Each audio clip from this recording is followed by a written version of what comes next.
که چیرې ستاسو تبه زیاته وي یا کمیږي یا د دې سره په دې موسم کې تاسو ته یخني راځي او ستاسو وجود ګړبوارې هم د دې سره کوي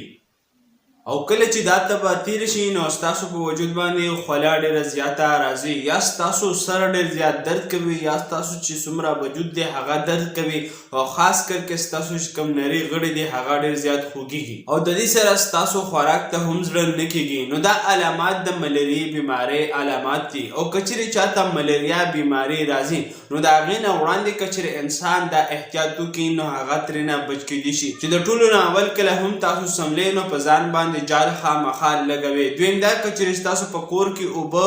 دغه شان وي نو هغه تاسو صفا کړئ یا که چیرې داسې په برتن کې وي نو په هغه باندې خامخا د بره نه ډکن کیدی ځکه چې دا ماشي د دې اوبو نه راپیدا کیږي او خاص کر کې هغه اوبه کومې چې څښه اوبه وي او د دې سره که چیرې تاسو په کمرو کې سملی نو ضروري خبره دا ده چې ستاسو کم دروازې دي او کم کړکۍ دي په هغو باندې تاسو جلۍ ولګوئ چې دا ماشي تاسو ته نشي راننوتلی او کله چې په کور کې یو انسان ته ملیریا بیماري وشي نو د هغې نه بل انسان ته هم ډېره زر کیدی شي که چیرې هغه بیمار انسان ماشي وچیچي او دا ماشي لاړ شي هغه صحتمند انسان وچیچي نو په دې ذریعه باندې د یو انسان نه ملیریا بل انسان ته ځي